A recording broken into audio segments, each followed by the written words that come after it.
Hey everyone, it's me, Mint Collie. Hey everyone, it's me, Mint Collie. Hey everyone, it's me, Mint Collie, and I'm in my office. It's not fully set up yet, but I'm slowly getting there. There's just a few big furniture items that I need to take out and then put in, and then hopefully I can show off this entire room and start getting into filming content that I want to get filmed into. Not that it's really been that much of a barrier, but it is just a very good place to record, and that's kind of what I'm looking for right now. So, with that out of the way, I purchased a car. So, I have been driving the same car for the past 10 years, a 2016 silver Ford Fusion. Can I throw it up right here? It's a really good car, honestly for owning a car for 10 years, it, it didn't have many issues. I think I placed realistically one sensor. It ended up costing me a little bit more because uh, I didn't trust my gut thinking there was a sensor and the mechanic replaced a more expensive part. So that definitely does suck. But um,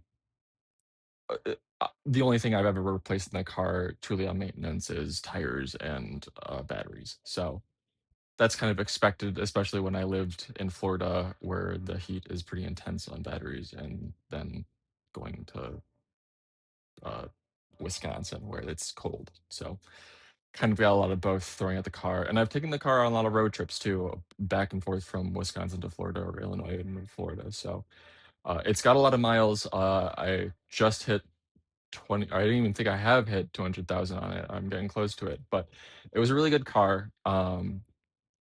But when you go on a road trip and you rent another car, like I did this past year, you start to realize what you're missing in a modern car. A lot of those nice features, like Apple CarPlay or just anything modern, you start to really hate. And thankfully, I was in a good position where I was financially stable enough to purchase a used car. I ain't rolling in the dough enough to buy a new one outright. I was a bit 20 grand short, but uh, I wanted to get something that I felt would drive nicely, but also drive itself. And I know that that's kind of for some people.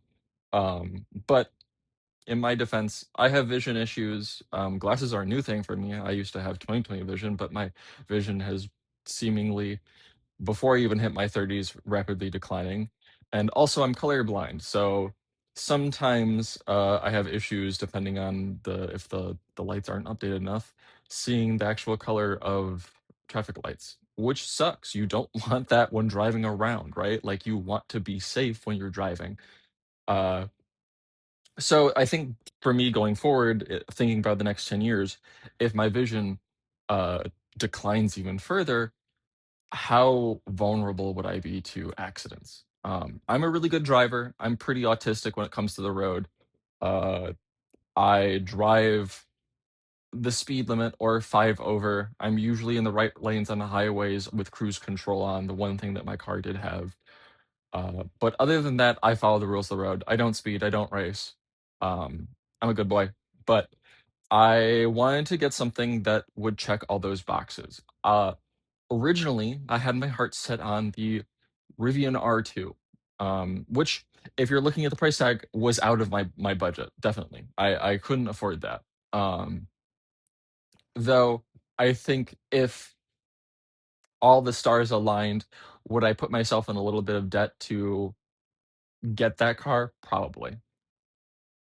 I ended up staying away from that car um, because I have a friend in the insurance industry who I really, really trust. And he very much suggested do not get a Rivian. They aren't reliable cars.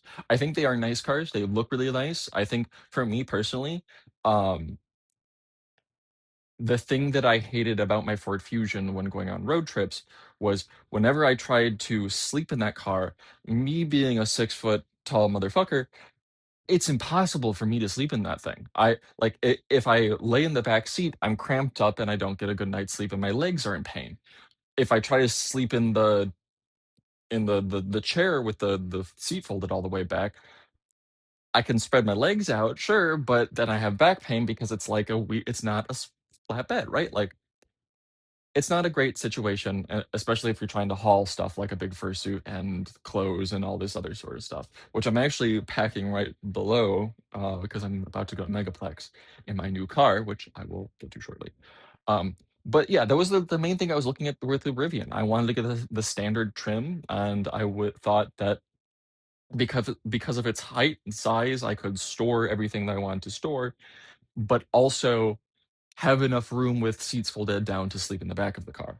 I think that was my main kind of searching for cars going forward. Was I wanted to be able to sleep in my car. I wanted it to be able to drive itself, and I wanted to feel safe. I wanted it to also be new, right? Like, if or new-ish enough. But with my friend's suggestion, I decided to stay away from the Rivians. And actually, now that the first Rivian R2s are coming out, the premium trim or the performance trim, I'm not too sure which one. Now that those are coming out and I'm looking at the Rivian subreddit, a lot of people are having a first wave issue. Sure, it's a first car and it's probably going to have issues, but I'm seeing a lot of just issues even where it's a small thing that, like, totals the car. And that's crazy for a new car, which is, you don't wanna be waiting forever, or even if you get into a small accident, you don't want it to be totaled immediately, right? I mean, I guess if insurance pays it out, sure, that's fine, but that still sucks. You have to get a new car. Um, so I stayed away from the Rivian. I still think they look really cool, but I stayed away from it. I then unfortunately said, and I say unfortunately because I hate the guy too, right? I got a Tesla. Um, I I hate Elon as much as everyone else does, right? And I think I have enough of an adult formed brain where I can look at a corporation and go, yeah, sure, the owner's a complete dickhead and tool, but everyone else who works for him isn't, right? Like, the people who work at the factories assembling the cars, they aren't Elon, right? There's a multitude of other people who work within a corporation that aren't evil and deserve money to be ushered towards them. And that's why they have a job, right?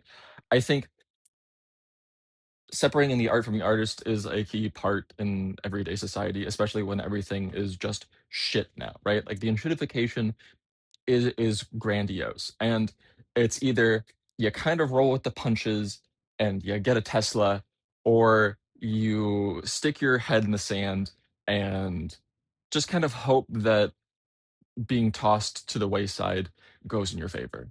Um, I've been tossed in the wayside a lot, and I'm kind of done with that. I'm okay enough with people hating me. You can't please everyone, and so be it. But I bought a Tesla. Uh, After some deciding, I know I didn't want the Cybertruck. That thing is a dumpster, and I still didn't fit my expectations of being able to sleep in it, right? Like, the tonneau cover and the back seat aren't connected.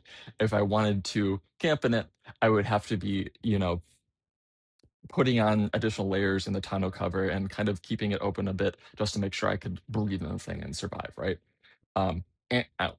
The Model X, S, and Y, or not Y, sorry, the X. See, I'm already bad at their convolution of numbers and schemes. The 3, X, and S, were also out of uh, the the cars that I tossed out. The reasoning being the X and the S are being discontinued this year. The X is the luxurious version. They tend to be a little bit more expensive. I don't want a luxury car. That's fine by me. Uh, the 3 and the Y, I didn't want because they were still in the size of my Ford Fusion. And although I loved my Ford Fusion, it was a great car. I'm not a car guy, right? Like, the it gets me from point A to point B. And when I the only ever other than sleeping in it, the only other issue that I had with my car was the fact that when we wanted to buy something big like a couch, which we have done twice now because we buy our couches in pieces from IKEA, so we're slowly buying the pieces.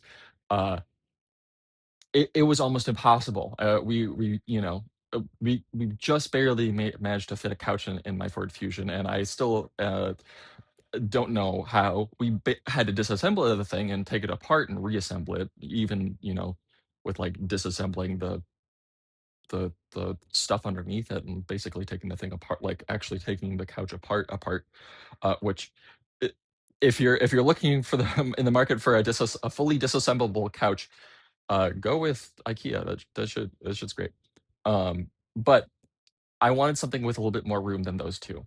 I think the 3 would have been a great probably car if I didn't care about the size because of the price range. You can get them really, really cheap right now, especially if you're going pre-owned. Uh, but the S had the same issue. Sure, it's a hatchback, so you get a little bit more room to kinda toss stuff in, but that's kind of the fastier, drivier, car guy fun car guy thing. And at the time, I didn't think that was for me. I wasn't a car guy, I never really cared about car stuff, so I put that away. And I set my sights on the Model Y. Uh, After a little bit of deliberation, I ended up going with the Model Y Performance. I don't know why, it just spoke to me like when I was getting my Ford Fusion. I saw it in the lot, the prices matched my budget, and I pulled the trigger immediately. I don't know why, it's something in my heart told me that was the car, and same with this one. I had something told me this was the car. I ended up getting blue with white interior, 30,000 miles, uh, just under 40K, a little bit over now that I tried selling my car and then the delivery of the other car and then taxes and everything else. So I probably would have saved some money if I kept my Ford Fusion and didn't sell that, but lesson learned. Tesla kind of sucks in states.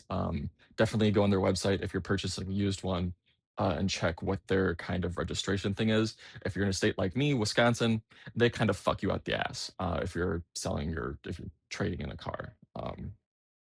So make sure you don't get fucked on the taxes when you register your car. The so the big thing about the Model Y was that it it allowed me to like even going on the Tesla's merch store, you can see that they sell mm, inflatable beds for these things. So I knew that with being able to store everything in the sub trunk and the front, I'd have enough space and the front seats. Um, I'd have enough space to comfortably sleep in the back of my car, but also store everything in it, and also the self-driving features, right? Like these were the things that I wanted uh, in the beginning when I was originally seeking a Rivian. So it kind of ticked all those boxes, and rather than going with just the standard trim, probably saving a little bit of money, set my sights on the performance. I don't know why. Again, something about it just spoke to me. It came with the hitch cover, and funny enough, it came with a few more accessories. I got the free trunk parcel divider thingy. The rears came like the roof and the rear everything came tinted. I don't know if that's a standard thing. Um, and I got one of the charger things. The only thing that I had to purchase was a screen protector, a the actual charger to charge it at home. I haven't purchased the one to install on the wall. I've only purchased the, like, actual, mobile one, I think it's called. Um, and I'm probably going to purchase, mud flap protectors. I don't know. I'm about to leave for Megaplex, and I can order them overnight on Amazon, but I'm kind of like, I'm mostly taking highways and stuff, but I probably just will pull the trigger and just to save the paint, which I'll get to later. So, the performance, it goes really fast, and I think that that's kind of what drew me into it was that I was like, my first car that my mom gave me that was her hand-me-down when she got a new car, was a Pontiac Sunfire, 2006 Pontiac Sunfire, and that thing was quick. I mean, it's a very small car. It didn't even have, rear, like, back doors. So it's a fast car. It's light. So of course it's going to have that quick acceleration that I liked. And I think that that's what I missed about the most was it had quick acceleration and it had a sunroof, and I lost both of those things when I got my Ford Fusion. Ford Fusion was a great car, but I adored those things in my first car. So when I got or when I was looking at the Model Y and it coming with both of those things, like just the quick acceleration and the really big sunroof, um, it was like falling in love with my first car all over again. And I think when I finally got the car delivered and sat in it, um, it was that experience all over again. And funny enough, the it kind of made me into a little bit of a car person now. I still don't know anything about cars or mechanically inclined at all about cars, but it made me want to approach fixing my car, working on my car, diagnosing issues a lot more because now I actually care about the car. I'm sure there's probably a joke in there somewhere about I only cared about a car now that they threw an iPhone into it, basically. But and a computer guy, but I truly really do love the car. It's been a fantastic experience to drive it. It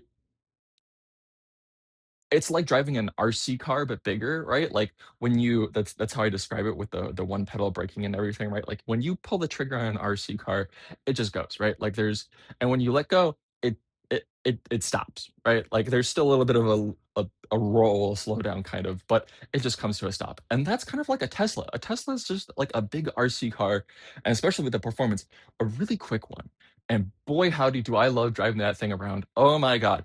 It I get 0 to 60 in, like, 3.3 or 3.5 or something like that, but it is so incredibly fun to push that thing around. I have not taken that thing off of, the insane performance mode since I've gotten it. I tested in a parking lot once the chill driving experience, and I was like, "Nope, I like going fast." Sure, it probably will save me a lot of energy in the long run, but boy, howdy do I love that thing. It goes fast. I never raced people in my car before, right? Like, again, I drive the speed limit now. I've started to race people, right? Like, I'll get people that, like, at a light because, again, with an internal combustion engine car, an ICE car, you when you give it the gas, you still have to wait for that those pistons to fire and things to move and go. With with a with a Tesla, right? Like, the only thing you're waiting on is the motor, polarity to shift, right? Like, it's just magnets, and that shit just happens as soon as electricity hits, right? So it's just immediate go juice, right? Like, the second you push it down, I'll try to throw a picture up here or a video up if I have one. You just go. You put the thing down and you're going. And I'm not always racing people, right? But because I am that quicker to go from a green light, it makes it makes people want to race me, and so I'll see them coming trying to fly up, and boy, I just gap them. I put that my foot down and zoom, I'm gone. They cannot keep up, and then I'll come up to another red light, and then I'll let them have their fun win round. It's so funny, dude. It's so funny. I've never got that much enjoyment out of racing before, and I really should stop, right? Like, I should stop before I get into trouble and I get a ticket, because I'm gonna hate myself. So uh, which leads me into the kind of full self-driving experience. Full self-driving is the future, right? So this past year when I had a month-long vacation, I went over to, um after Megaplex, I went, uh, over to the West Coast and saw Seattle, California, Vegas. Really great experience. I got to see a lot of things that I've wanted to for a long time. I really want to go back um, for a longer stay, even though that the trip was a month long. We were driving through it, so a lot of it was just taken up by driving. Unfortunately, we didn't get to see everything that we wanted to see. One of those being the Seattle Japanese Gardens. It was just closed on a Tuesday. I guess everything in Seattle is closed on a Tuesday. Who knew, right? But going on that trip and then going into California and seeing all these self-driving cars, right? We don't have that in Chica we didn't have that in Chicago up until very recently, and it's still not in my city, right? So I haven't experienced any of that yet. And even until a wedding a few years ago, I haven't even tried those e-scooters, right? So I'm kind of behind in times of trying a lot of these newer technologies that are supposedly widespread around, right? Only in big cities. So I wanted to try Zoox. Zoox was available at Las Vegas, but I could not schedule it for whatever reason. I was only able to schedule it super early in the morning, and then by that time, it was just like, "Well, I'm not gonna just, like, drive it to the Strip or whatever, so, eh." But we did try Waymo a bunch, and Waymo was we never had any issues, thankfully, but you quickly see how self-driving is the future of driving. Um, I've always joked about, when driverless cars come around, I think a lot of people are gonna be upset that they can't control the speed and the flow of traffic. And you kind of do get that with self-driving, right? Like, they're they don't the car doesn't roll through stops, it comes to a complete stop, and that irks a lot of people who are impatient behind me, right? And it's like, "Oh, sorry, the car's driving itself." But it truly is the future of driving, right? Like, it is very safe. Sure, it does have its moments, and that's why it's still supervised, so you are still in control, you should be ready to take over at any moment, and I definitely have had my moment of takeovers, right? Um, I still don't trust it with backing up into parking spaces that are near objects. So, but I say the other 98% of the time, it's perfectly fine, especially if it's something super easy like highway driving or back roads driving, right? Like something a lot of these easy situations or even neighborhood driving, like, right, even more complicated stuff with road closures or um ambulances, police vehicles, construction, right? It handles those almost perfectly, right? And I say almost there because sure, it may have had issues, or if you see other people's issues on videos, it will have its, you know, issues sometimes, and again, I've had my own issues, but 98% of the time, it's perfectly fine, and I'm not a bad driver. Again, I as you have heard me say time and time again, I stay in the right lane, I keep slow, I follow the speed limit, right? I'm a good driver. Although I'm a good driver, the amount of mental anxiety and just how much mentally taxing it is to drive sometimes is exhausting, right? Like when I go from when I on my last trip from driving down from Wisconsin to Florida and back, I was exhausted, especially going through Nashville and Atlanta. Those were 2 cities where I was white knuckling the entire time because I was afraid I was gonna get hit, right? And again, I was in the rightmost lane, driving the speed limit, making sure to, look over every mirror and signal and everything. But because I was in a lot of the times I had to immediately take one exit that was on the left side and I'm all the way on the right side, it's such a stress to get over, and then I had to do that like 5 or 6 times. That was like, stuff like that, or just if you get, like, somebody who's a crazy driver, right? Like, it's mentally exhausting, and sure, you're not dealing with that every day, a lot of the time your drives are fine, but it can be exhausting, right? Or and having that mental weight taken off your shoulders, it's an unbelievable experience, you don't know it until you've experienced it, and again, sure, I'm still ready to take over at any moments. I'm still kind of in this position where I'm ready for my hands to kind of be ready and my foot to, kind of be ready. But even still, that is so much more mentally like, it's such a weight off your shoulders that I like. it is worth a $100 subscription. In my mind, in my eyes, if you're driving small amounts every day, maybe not. I could see, uh, not buying it. And again, I think that's kind of the benefit of the subscription rather than purchasing the entire thing outright, right? Like, you can just get it for events, right? Like, if you're doing a big road trip like I am, I just resubscribed, so I'm planning now to use it when I'm driving down to Florida and back. And that I am more than happy to let it do all of that driving, get me from point A to point B without me having to do anything other than sit there and be ready to take over. Um, and I've had so many experiences where even in like this was a great one. There's a spot down by the university where I've been working, and of course it's the university, it's a popular area, right? In the morning, it's near the city, of course, right? In the morning, there's going to be traffic. The amount of time, like, I've seen this car perfectly in rush hour traffic, see an opening, and take its shot, and perfectly get get in that spot. And of course, the dude behind me was pissed, right? Because he was waiting on somebody who was turning right, and he didn't want to let anyone in, right? Because he's a dickhead driver. But I don't have to deal with that, right? I if it was me driving, right, like, I would've been stressed, I would've been looking over, I would've gotten over, seeing that he's right now on my ass, looking at me, raging in his mirror, right?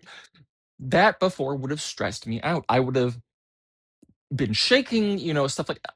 I'm you know, I'm I'm not afraid of confrontation, right? Like, I can stand on my own, that's not an issue, I'm not afraid of stuff like that. I'm more than capable of resolving issues, but it's mentally exhausting having to worry about shit like that, right?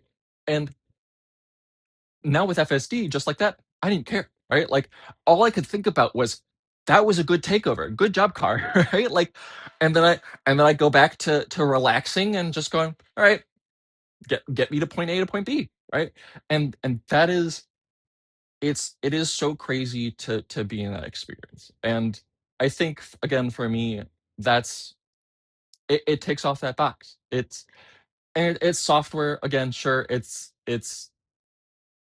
going to have issues, and I'm sure with the if you don't know about Teslas, and I didn't know this before either, there's different hardware iterations. They kind of upgrade the hardware in the car every so releases, making it better so that the self-driving in the car can perform better. And right now there's a big issue between the last version and the version that I currently have in my car, where the car just doesn't have enough power, or the computer inside the car just doesn't have enough power to run the bigger AI self-driving capabilities of my car, right? And that was one of the reasons why I went with a 2024, was because that was one of the first years of having this newer refresh.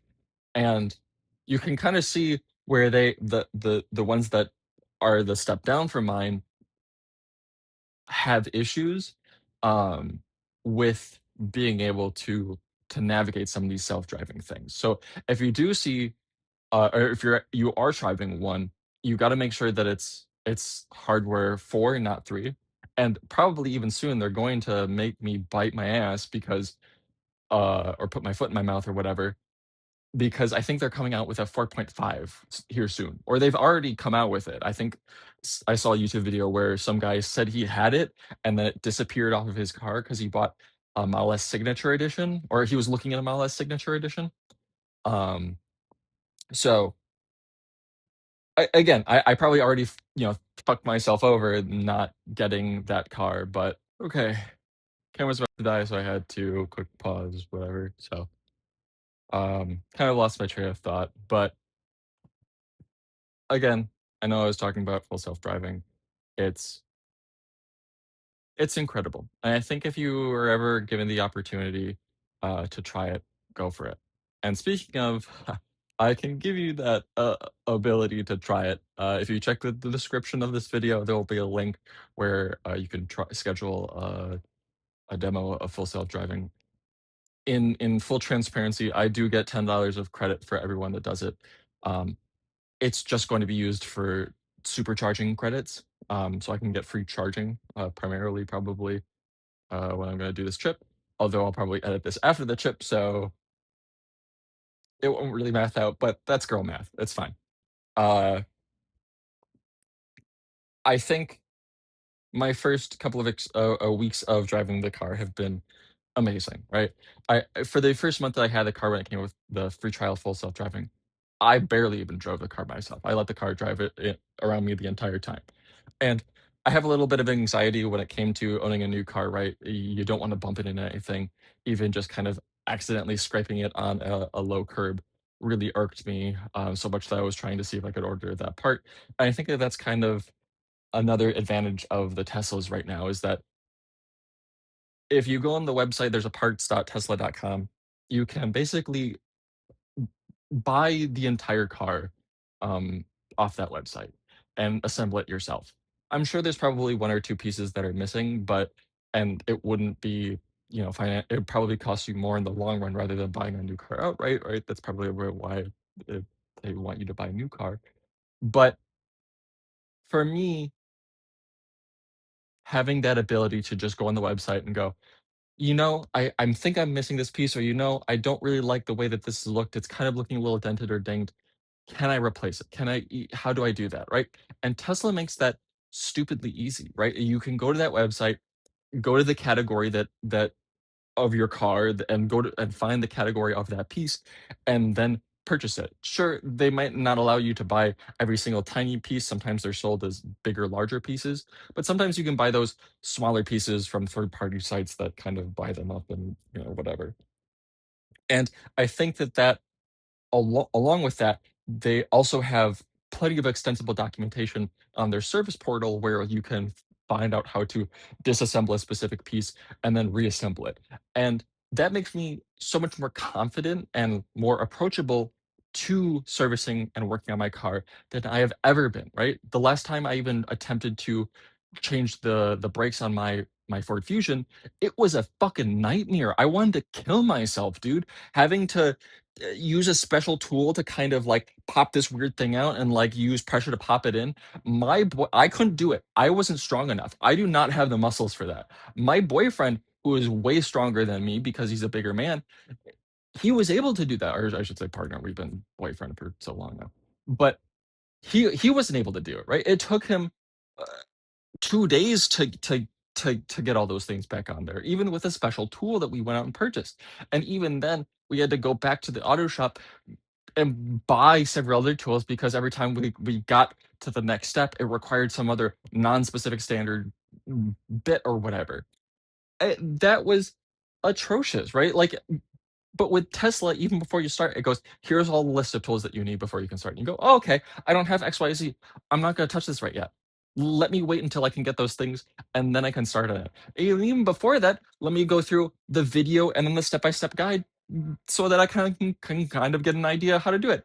They make it so, again, so approachable and nice that I've never felt like a car guy before, but now I wanna be one, right? Like, now I wanna be part of that club. Now it's like, "Oh, cool. I do feel a bit more comfortable about, working on this thing," and I've even done that, right? Like, my when I looked at it, when the car came in, there was a little bit of stuff on the radiator and went, "You know what? This car's 2 years old.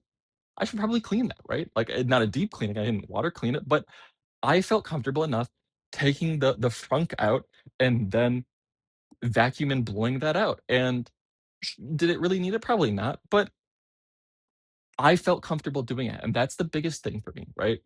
But again, I think that that's kind of the benefit of this car for a lot of people is that it feels like the iPhone of cars, right? And with the iPhone, you get a really good warranty, and even sometimes you can buy AppleCare and extend your warranty. The Tesla's kind of the same thing. With mine, it comes with a really long warranty that when I picked up the car, I've had a few issues, but I'm going booking service appointments through the app has been stupidly easy. Sure, I'm a little bit irked that I took it on the first one and they weren't able to fully fix it, and I've had more issues with rattles now since, but it's just a push of a button and I take it in and I'm sure they'll take care of it. If not today, at some point, right? Like I still have that warranty for another 30,000 miles. So I don't and that's not gonna I'm not gonna be putting on miles stupidly fast. I basically just drive this thing to work, to and from, and then on road trips every occasional year. So it's more than fine for me, with it. I think, though, charging has been one of my kind of more challenges. It's not that I have been so, again, I got the performance one. The performance one has a little bit less range, and I bought it used, so that battery has been kind of, diminished. I don't know how much because I don't have a level 2 charger in my house. I cannot perform the battery health test, to see where that percentage is at. I'm still kind of, uh, in the process of searching to find an electrician to get installed, and from then I'll probably test it and do it. But other than that, charging has been pretty easy, right? Like, when you're going somewhere far, like if I'm going to and from my mom's house, who lives in a different state, um, r relatively close-ish distance, at least for the car, right? I just drive there, and then on the way back, it automatically routes me to a charger then it tells me how exactly how long I need to be there so that I can reach my destination. It doesn't want you to sit there and fully charge, what I think is really nice. It's just enough to get you to your destination with the required amount of battery that you have set in your navigation settings, right? I've seen people do it lower, and they've even, like, pushed their car into the negatives, which I'm astounded that the car can even handle arriving with negative battery, but it's a miracle, right? Like, it's and I think again that's kind of the whole ecosystem, just like Apple, is that once you're inside the ecosystem and you see how a lot of these things operate, it is kind of nice. It's the walled garden, but it's a nice walled garden, right? Like I when I get in my car, I don't even have to send it for type in the address 90% of the time, right? Like I can send it from my phone and then sit in the car and just press the self-driving button and then it takes me there, right? And then the only interaction is getting out of the car once it's parked itself and then going and then the same thing with the charger is that once I've gotten in and clicked self-drive to get me back home, it's that I get out, plug in the charger, charge for 10, 20 minutes, and then unplug the charger, get back in, click self-driving, and then it takes me back home, right? And I don't have to do anything with my card. I don't have to sit there and like, the blah, blah, blah, uh-oh, like it's my card or whatever. No, it already has my card on file. It knows this stuff when I'm there. I just unplug the charger, click the button near my car, the port flips open, and I plug it in, and I sit down in my car, and it's already telling me how much is it's going to charge me, right? Like, that's currently charging me, and then when I'm done, I just unplug, and then it charges my card. Simple as. That's it, right? And it feels like the future, and it's these small little things that make driving a little bit nicer, right? And sure, like, I think comparing it back to an ICE car, yeah, sure, gassing up a vehicle is relatively quick, but A, it's ungodly more expensive, and when you're doing it, right, like, I think it's kind of this mental thing of like, "Oh, well, I'm already here at the gas station filling up my car. Might as well go in and I'm hungry, I'm a little bit thirsty, might as well go in and spend more money." I don't have that with a Tesla, right? Like 90% of these charging stations that I at least I personally visited aren't attached to gas stations. They're just in random locations. So you just go in, charge, and then you leave. I haven't been to a gas station in forever unless I actually want to go to the gas station. Unless I go, "Oh yeah, I am thirsty right now. Hey Grok, navigate to a gas station." And that's another thing. Like, yeah, it does have Grok because it's Elon's, you know, company or whatever, but it's a capable AI. Sure, it's got some weird modes. It's got a conspiracy mode where it like you can ask it for the weather and it's like it's 80 degrees out today, but that's what the government wants you to think. It's like who is this for, right? Like can we just have right? And that's kind of again the quirks of it being an Elon car, but there is a normal agent mode and mine's on that always, right? And uh, again, for stuff like that where you're just like, "Hey, navigate me to a gas station. I'm kind of thirsty." It's like, "Okay, here you go. Added it to the thing. I'm gonna get there." You don't even have to. You don't have to do anything. You just yell at it, and it works. Again, it feels like the future coming from somebody who's had a 10-year-old car. It's crazy. And I'm pretty excited. I don't think that I've ever been this excited for a car. Not enough that I've made a YouTube video about it, right? Um, I right now, I kinda said that I'm packing for my trip to Megaplex, so I am a little bit nervous about how that trip is going to go, and I'm probably gonna be recording most of that trip, on my devices and taking you guys along for the journey and, all that stuff, but, I am excited about it. I'm a little bit worried because, I'm gonna camp in my car for the first time, and I'm gonna be doing a long road trip where it's driving itself for the first time. So it is a little bit nerve-wracking, I'm not gonna lie about that, but I am excited. So I I probably rambled on long enough uh with this video. Um and I haven't recorded much of the car itself other than the few clips that I've kind of sprawled over my talking, but I appreciate you guys for watching. I am trying to get back into the hurdle of recording videos. I think for the longest of time, I was just kind of battling financial issues because it's hard to, at least for me, make content when I'm like worried about like having to pay off bills.